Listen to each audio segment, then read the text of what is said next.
Buenas noches, otro miércoles en Civilitas TV con la política que nos va corriendo por detrás. Así es. Hola Fer, hola Seba. Buenas noches Seba, buenas noches Carmen. Bueno, hoy lo que les proponemos, porque este programa, aunque lo grabamos los lunes, aparece los miércoles, o sea que se va a haber hablado mucho de la contingencia del día después de la elección municipal, pero desde Civilitas vamos a tratar de abstraernos un poco y pensar y ver cómo está la democracia por estos días. O sea, cómo está en Córdoba la democracia. Ya hemos tenido estas dos elecciones recientes, podemos sacar conclusiones.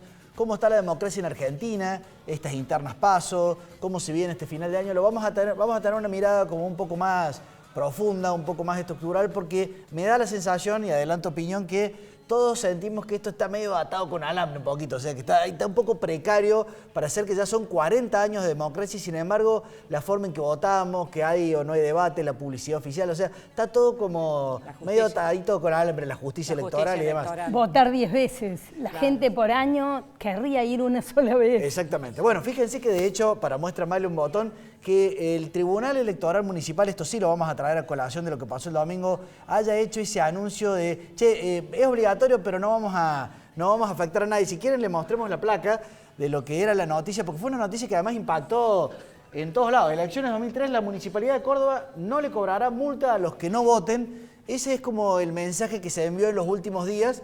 Y claro, hubo 100.000 cordobeses que dijeron... Nos llegó, a mí me llegó, a mi hija le llegó...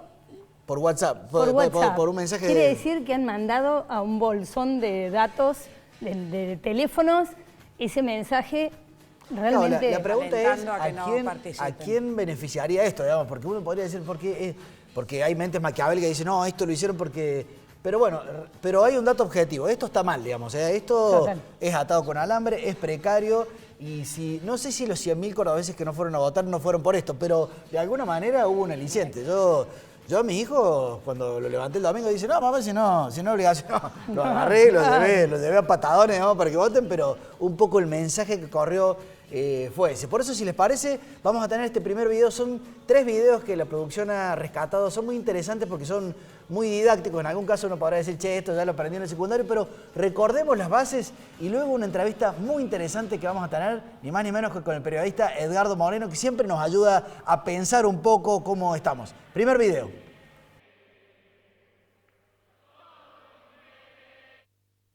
Imaginen este caso. Julián va a votar por el candidato X. Ya tomó la decisión. Unos días antes de la elección, un grupo de personas que están comprando votos le ofrecen 50,000 pesos por votar por ese mismo candidato.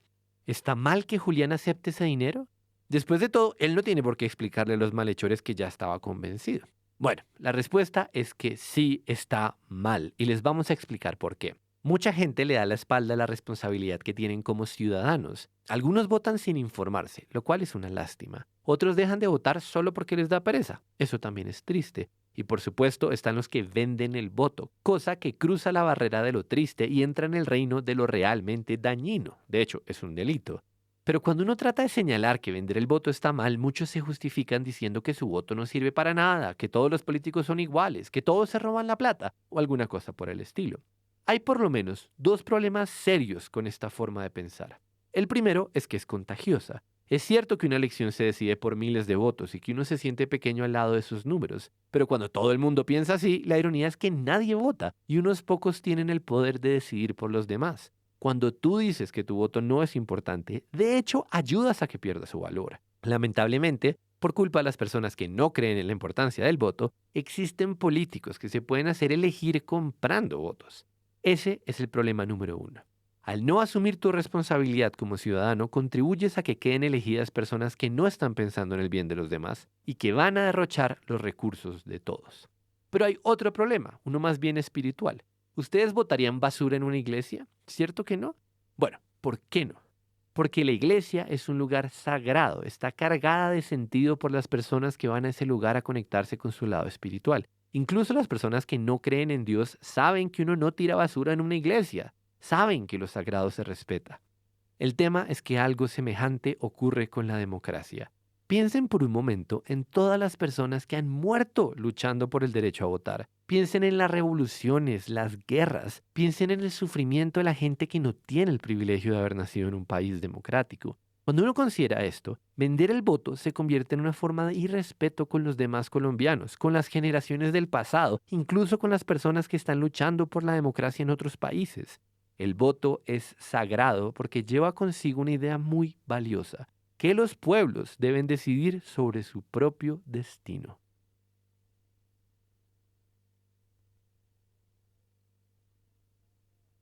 No le pasa, o sea, es un fenómeno, no es local, digamos, pero en este caso, como hemos tenido 2 elecciones recientes, yo creo que, como decíamos en la introducción, bueno, estamos en la epidermis, tenemos esa sensación de que algo no está funcionando del todo bien a 40 años de democracia. Edgardo, ¿cómo estás? Bien, gracias por la invitación. Bueno, vamos a hablar de Córdoba, vamos a hablar de Argentina también, pero empiezo por Córdoba. ¿Cómo ves la democracia de Córdoba por este tiempo, digamos? Bueno, la pregunta inicial con la cual abriste el programa, a ver cómo estamos en términos sistémicos, digamos, me parece que no estamos bien. No estamos bien porque se ha ido consolidando, yo diría desde la crisis de principio de siglo a esta parte, en el país en general, pero también en Córdoba en particular, una suerte de actitud procíclica, digamos, del sistema, donde ha ido generando cada vez más herramientas y mecanismos institucionales, algunos expresos y otros implícitos, que tienden a favorecer siempre las posibilidades competitivas de los oficialismos, claro, más allá del color que tenga, sí. ¿No? Puede ser de un partido o del otro, pero el que está en ese momento en el ejercicio de la cosa pública. Esto tiene una lógica inicial. La democracia cumple 40 años, no vamos a ponernos a hacer acá un análisis muy pormenorizado de eso, pero está claro que hubo un primer momento, digamos, fundacional, que fue hasta la reforma institucional del 94, que tuvo una tónica, pero luego de la crisis del 2001, donde hubo realmente un remesón muy fuerte para la estabilidad del sistema, acordate, los 5 presidentes. Los 5 presidentes en muy pocos días, hubo un vuelco del péndulo hacia una actitud, yo digo, procíclica de fortalecimiento de la autoridad constituida, la necesidad, para preservar el sistema, de fortalecer el poder constituido que es el que ejerce la actividad oficial. Es decir, una actitud de fortalecimiento de los oficialismos por necesidad. No digo que haya estado mal en ese momento, pero luego, eso que cuando se normalizó la actividad y sobre todo se estabilizó la crisis social que había en ese momento, mejoraron un poco algunos indicadores, eso quedó establecido, ya quedó como cristalizado. Entonces, vamos viendo procedimientos, y ya voy al punto provincial, que han ido quedando, digamos, como establecidos y que no son buenos para la salud democrática. Por ejemplo, los calendarios electorales desdoblados al infinito, ¿no? Eso está mostrando ya claros síntomas de agotamiento. Hemos visto el alto índice de abstención que ha habido, o de ausentismo, digamos, me parece más claro, que ha habido en esta última elección del domingo pasado. El manejo discrecional de la fijación de las fechas, esto favorece a los oficialismos. Solo los oficialismos tienen la espalda suficiente para aguantar elecciones desdobladas al infinito. Claro. A las oposiciones se les hace absolutamente cuesta arriba eso. Ese factor de cancha inclinada se ha ido cristalizando, se ha ido intensificando, se ha vuelto cada vez más difícil. El ejemplo que vos pusiste de esa solicitada tan infausta del Tribunal Electoral Municipal puede ser complementado con otras cosas, digamos, porque las 2 últimas elecciones en Córdoba han tenido problemas claros de la autoridad constituida para controlar, que son los tribunales electorales. La pésima circunstancia que hubo el provisorio fue tremendo. Debería haber inspirado alguna mejora y se fue a algo peor, digamos. Yo no sé qué tanto efecto directo tiene esa solicitada en el sentido de la obligatoriedad del voto, pero en sí mismo está mal, está muy mal. Y además, me parece que más preocupante es que después fue reivindicada, digamos, por las autoridades del Tribunal Electoral como si hubiese estado bien. Y el ausentismo fue elevado. Eso es muy peligroso cuando un sistema juega a conseguir ganar basándose en el fundamento de que la gente no vote o de que vote la menor cantidad de gente posible. Eso es jugar con fuego. Aquí hay, cuando suceden estas cosas, viste que la sociedad civil tiene un rol que cumplir porque mete presión y ordena, digamos, las cámaras, las iglesias, las ONG y demás. Sin embargo, yo he comentado en algunos otros programas, la sociedad civil, tanto en la elección provincial como municipal, estuvo como un poco apática, un poco dormida, no hubo tanto firmemos el compromiso de tal, veamos esto, no le estaba demandando a la política. Y en algún momento, viste que está siempre dando vueltas el fantasma del bueno, o roban pero hacen, o bueno, o allí están, digamos, de parte de la actitud de los dirigentes de Córdoba en el amplio sentido, es como que se fueron al campo, digamos, o sea, se fueron y miraron para otro lado. ¿Cómo está eso, digamos? Yo creo, de entrada, partamos de la base que la sociedad civil en la Argentina es mucho menos fuerte que en otros países con democracias más consolidadas, ¿no? No voy a comparar con países más desarrollados, pero no son instituciones de mucha capacidad de contestación al sistema público, ¿no? Y además, le agregaría, son parte de la sociedad fatigada por la crisis. O sea, también, digamos, los integrantes de las instituciones de la sociedad civil están sufriendo, son víctimas, digamos, del desgaste de la crisis económica, social y también de la declinación del sistema político, de la desorganización del sistema político. Entonces, en cierto sentido, no sorprende, digamos, que su capacidad de respuesta sea menor, porque, digamos, es un círculo vicioso, ¿no? A mayor cancha inclinada, también menor poder de contestación también de la sociedad civil y de los partidos, ¿no? Te pongo un ejemplo, por ejemplo, yo he sido siempre particularmente crítico del mecanismo de las PASO. Me parece que los partidos políticos, que son por naturaleza instituciones surgidas de la libre deliberación de la sociedad civil, deberían tener, digamos, sus propios mecanismos de resolución de conflicto y de formación de la oferta electoral y de deliberación propia, y que en su momento casi por comodidad delegaron en que el Estado les ponga una norma para que definan lo que no podían definir. Y vamos a una elección ahora en las PASO donde vamos a sentir de vuelta la fatiga de ese sistema, ¿no? Con además otras herramientas que se han ido consolidando, cristalizando y que son muy nocivas. Por ejemplo, la tradicional boleta de papel. Vamos a volver a votar con la boleta de papel. Es loco, realmente, Es un anacronismo absolutamente irracional, ¿no? Y ahora vamos a tener una entrevista y vamos a hablar de cómo va a ser esa... Vamos a volver a tener como un déjà vu de todo lo malo que... Y eso es fruto de, vamos a decirlo con todas las letras, los gobiernos provinciales con propensiones feudales se opusieron tajantemente al procedimiento de la boleta única. Y en algunos casos donde ha habido boleta única, como el de Córdoba, ha habido retrocesos también con la boleta única, ¿no? Sí, porque siempre hay alguna picardía, la gente no la sabe usar y demás. Te llevo, Edgardo, porque me interesa, el marco provincial a veces tiene sutilezas, que el marco nacional es más salvaje, más blanco y negro, digamos. Después de haber diagnosticado un poco lo que pasa en la provincia, pero vayamos un poco a la nación. ¿Cómo estás viendo el estado de la democracia a nivel nacional, digamos? Bueno, yo creo que este es un año muy definitorio para el futuro de la democracia argentina. Hay que ver hasta dónde aguanta el sistema político tal como lo conocimos, el impacto de la crisis económica y social. ¿Qué grado de fatiga de materiales tiene el sistema en esta instancia crucial de este año electoral? Y lo vamos a ver en un factor que es determinante, en la estabilidad o no de las coaliciones que venían funcionando o las propensiones a la fragmentación. Si hay fragmentación, eso es una señal de peligro, digamos, ¿no? Porque es preferible, digamos, que en los momentos de crisis haya mayor unificación de ideas y de propuestas para darles masa crítica para la posibilidad de su ejecución.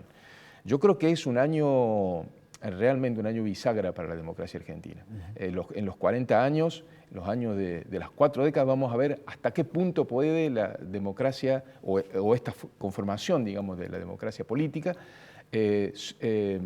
procesar, digerir, digamos, la magnitud de la crisis económica. Una última pregunta muy directa, muy concreta, jugada, para decirlo de alguna manera, es...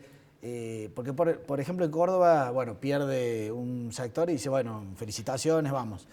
Si concretamente perdiera el kirchnerismo finalmente a nivel nacional, ¿aguantará el kirchnerismo y todo su submundo, digamos, estar de nuevo en la oposición? Porque viste que están alentando anoche, resistamos, o sea, o finalmente, y sobre todo cuando se empiezan a tomar las primeras medidas correctivas que van a ser muy dolorosas, ahí vamos a las famosas 14 toneladas de piedra, digamos, las vamos a volver a vivir. ¿Cómo ves ese panorama del kirchnerismo en la oposición? Si uno mira la experiencia del 2015 al 2019, no debería tener mejor pronóstico. O sea, creo que hay sí un proceso de declinación del liderazgo de Cristina cuando hablamos del kirchnerismo, y esto también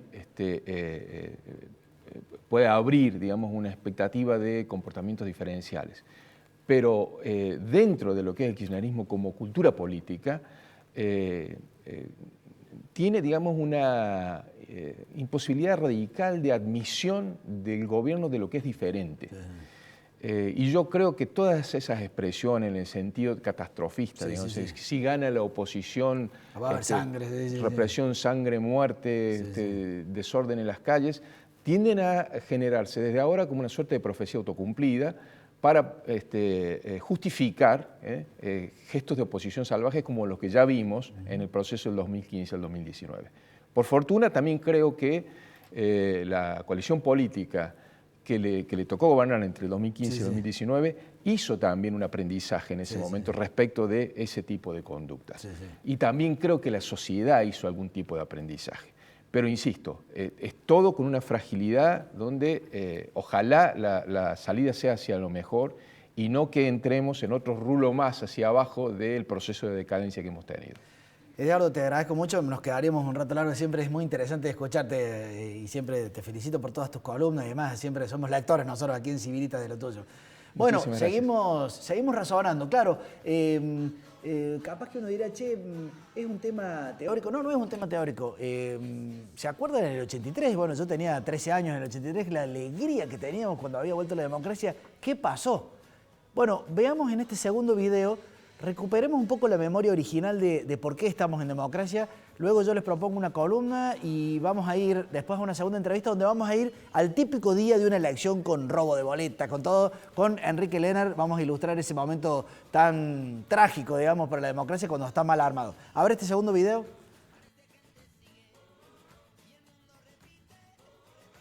¿Qué es la democracia? La democracia no es el único sistema político. En distintos países y en distintas épocas ha habido otros. Cada uno de sus sistemas es una respuesta a la misma pregunta: ¿quién debería gobernar? Claramente tiene que haber una o varias personas que tomen decisiones que nos rigen a todos. De otro modo no habría leyes, ni juicios, ni tampoco cosas básicas como carreteras y parques. Pero ¿cómo se eligen esas personas? Una solución es la monarquía, los reyes. Creer en los reyes es creer en personas que nacieron con una especie de poder divino, que son superiores a nosotros y cuyos hijos, por el solo hecho de tener la misma sangre, son los indicados para gobernar. ¿Qué pasa si un rey es malvado o si sus hijos son ineptos? Pues nada, toca vivir durante muchos años con un mal gobierno y esperar mejor suerte la próxima vez. Otra opción son las dictaduras. En esos casos hay un grupo de personas que se toman el poder a la fuerza y los demás deben hacer caso o se vuelven víctimas de ese poder. Típicamente lo que pasa con las dictaduras es que todos viven gobernados por el miedo hasta que suficiente gente se rebela. Puede que el resultado sea otra dictadura con otras personas igual de violentas, o puede que cambien de sistema como algunas veces ha pasado. Lo cierto es que las dictaduras son opresivas por su misma naturaleza. ¿Y hay más opciones? Pues algunos dicen que los gobernantes deberían ser un grupo de expertos, gente muy educada que se gana por mérito el derecho a poner las leyes. A esto se le puede llamar aristocracia. El problema con ese modelo es que rápidamente se puede convertir en una dictadura, porque alguien tiene que definir qué es un experto, y a través de esa definición es posible aferrarse al poder. En el momento en que los supuestos expertos tienen control sobre el ejército, sobre las leyes, incluso sobre las mismas universidades que hacen a los expertos, entonces también tienen el poder de cambiar las reglas para que sean ellos mismos los que resultan elegidos. Y con eso llegamos a la opción conocida, la democracia. ¿Quién tiene el poder? El que mejor represente los intereses del pueblo. ¿Y cómo sabemos quién hace eso mejor? Les preguntamos a las personas, hacemos votaciones, elegimos representantes. En esencia, la idea de la democracia es que el único poder legítimo es el que se construye uniendo la voluntad de la mayoría. Y ahí donde lo ven, este sistema ha sido una victoria de millones de personas en cientos de países. Para que se hagan una idea, ninguna mujer podía votar en Colombia antes de 1954. No podían, y tuvo que haber un movimiento a escala global con marchas y muertos para que los países lentamente fueran corrigiendo ese error. La discriminación y la violencia siempre han sido una fuerza que la democracia ha tenido que combatir, y gracias a esas luchas, todos tenemos el derecho de expresar nuestra opinión. Bueno, muy bien. Voy con una columna de fondo bien personal, digamos. Creo que en estos últimos meses hemos visto a la democracia de Córdoba muy con alambres. Yo estoy realmente preocupado, digamos. Claro, porque no es que hay un factor determinante, sino que es la suma de pequeños factores, y eso es el peor de los mundos, porque uno dice, bueno, Sebastián, pero que el Tribunal Electoral Municipal haya hecho por eso, y sí, pero eso, más la publicidad, más el día de la votación, más los fiscales, más la forma del escrutinio, y finalmente uno suma y se ha armado una cuestión que, como decía Eduardo Monero, hace que siempre ganen los oficialismos hace muchos años. ¿Cuál es mi mayor miedo en Córdoba? Este anuncio del cordobesismo, del partido cordobés que está haciendo el próximo gobernador Yarlora, digamos, a mí me pone la piel de gallina, porque yo digo, ya era bastante sofocante el peronismo gobernando, digamos, y cómo va a ser cuando ya seamos todos, el que opine en contra no es cordobés, digamos, por decirlo de alguna manera, todo pintado del mismo color, inclusive a través de beneficios económicos, ciertos apoyos a ciertas cámaras, a ciertos sindicatos, a ciertas ONG, ¿no? Y finalmente todos tengamos el mismo color cordobés, digamos, para decirlo de alguna manera. Bueno, eso se llama totalitarismo, eso es populismo, digamos, y yo estoy muy preocupado de que eso ocurra, porque la sociedad civil de Córdoba no está suficientemente armada como para contrarrestar. Los medios de comunicación no están suficientemente independientes como para contrarrestar. Los partidos políticos de la oposición no están suficientemente ordenados. Ya hemos visto que el presidente de un partido se lo roban y se lo llevan, o sea, está todo medio desarmado,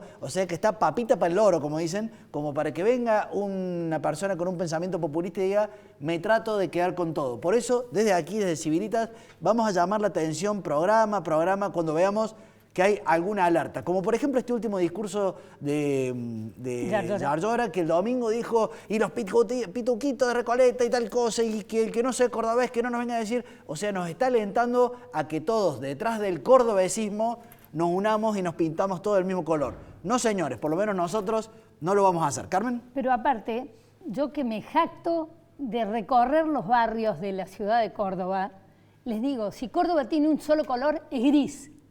Claro. Está triste. Córdoba, tenemos obras que se hicieron en este último tiempo en 100 barrios para que tengan agua y luz. Es muy triste. Estas son obras que todavía no se han terminado. Sí. Lo que les digo es, no hay nada para darse corte. La educación no está bien, la salud es bastante desastrosa, la justicia es con un solo ojo. Entonces, ojo, porque la gente toda ve esto, no importa cómo hayan votado. La realidad es esa. Yo, tristemente, digo, asumimos la responsabilidad de la alternancia, de darle alternancia a Córdoba. No nos dio el cuero, nos faltó un poco de espalda. Vamos a tener que hacer un mea culpa, ¿sí? Sí, y en eso asumimos esa responsabilidad, pero creo que el camino sigue siendo unirnos y proponer en 4 años una opción que sea mejor y que tenga líderes reales. Un último video y ya conversamos con Enrique Lenner. Este último video, ¿de qué se trata? Bueno, parte de la democracia es que se transmita información certera, que los ciudadanos podamos saber realmente de qué se trata. Pero últimamente, como ustedes saben, entre los gobiernos que ocultan cierta información y las fake news, estas noticias falsas que corren, uno dice, no, me dijeron que tal cosa, pero ¿y lo chequeaste? No, no lo chequeé. Entonces, ¿por qué lo andas diciendo? Bueno, aquí en este consejo muy práctico nos aconsejan 3 medidas muy simples para que no nos comamos la curva de mala información que puede hacernos tomar una posición completamente errada. Y luego Enrique Lenner, a ver.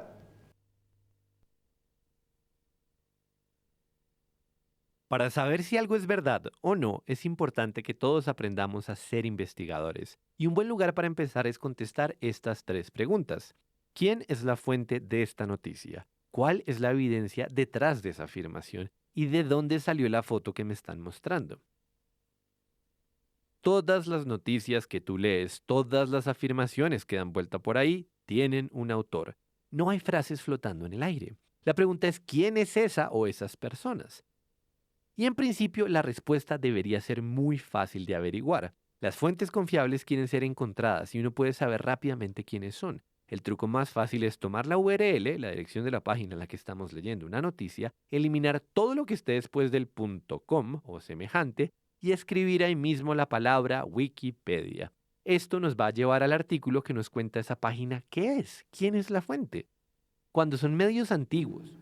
Bueno, el video es más largo, pero me dice que tenemos poco tiempo y realmente lo quiero aprovechar a Enrique, que además de ser doctor en odontología, especialista en muchas cosas, pero siempre en las elecciones, elección tras elección, está muy en el tema de la fiscalización, está ayudando, de hecho ahora está ayudando también. Y un poco con él quiero hablar de lo que va a pasar el 13 de agosto. ¿Cómo es esa elección del 13 de agosto que vamos a vivir en breve, digamos? Bueno, la elección del 13 de agosto volvemos a la historia, cuando empezó la política, podríamos decir, con estos votos que era de papel, que tenemos que empezar hay una situación bastante difícil en el momento de la elección. Los fiscales tenemos que cuidar los votos, que no se roben las papeletas, la papeleta que se la dan afuera al votante. Acá tenemos, por ejemplo, un típico voto, en este caso de Patricia, que van a ser, la gente no tiene que tener miedo porque va a estar, por ejemplo, Luis Brandoni, aún en Córdoba, porque es del Mercosur. Hay dos candidatos que son del Mercosur, que en realidad el Parlamento del Mercosur no existe, digamos. Y después los verdaderos diputados. Se van a encontrar de estas papeletas 12 o 13, digamos, o 15, digamos. Sí, y normalmente el elector entra y se pierde, se marea, después están los famosos movimientos que a ver si alguien saca una boleta antes, una boleta después. Entonces ahí empieza a aparecer cuál es la función del fiscal, ese fiscal, el famoso fiscalización, que a veces está mal vista, a veces no, pero la verdad que el fiscal tiene una sola función, es el derecho de poder defender lo que el elector quiere votar.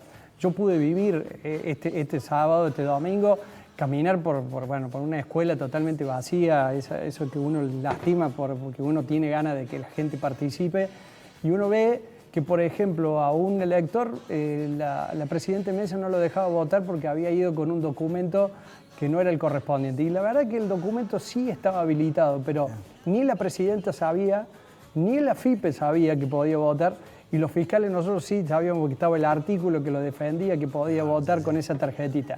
O, por ejemplo, era el voto, que era la boleta única, y en un extremo se había roto un pedacito, entonces querían darme el voto nulo. Pero no, si el derecho y el deseo, lo que el elector quería votar, eso es lo que debemos defender. Y no necesariamente que sea mi grupo partidario. De por sí, nosotros, el grupo que representamos, tiene la filosofía de defender esa democracia. Y vamos a pelear por eso, esa es la idea. Esto me parece muy importante lo que estás diciendo, porque alguna gente cree que esto de ser fiscal es solamente para los fanáticos partidarios, para los militantes, pero en este caso, ser fiscal, si no el 13 de agosto, va a haber lío, digamos. O sea, es mejor ser fiscal, dedicarle un día a la democracia, para decirlo de alguna manera. Bueno, dentro de justamente mi grupo, que armamos ayer, éramos un grupo grande, gente grande que vino con su propio movimiento, con su auto personal, gente que viene porque quiere participar nada más. Hasta Raquel, Estela, Agustín venía desde La Calera y me vino a ayudar, que no tiene ninguna función, ningún proyecto personal, era simplemente poder defender y cuidar esto y valorar la importancia que significa poder elegir a nuestros candidatos. A pesar de que has visto mucha mugre, mucha gente movilizada, sobre todo en estas últimas dos elecciones, ¿tenés esperanza en la democracia o estás cargando un poco de escepticismo? La verdad que cada vez que uno pasa por estas situaciones, uno siente el golpe.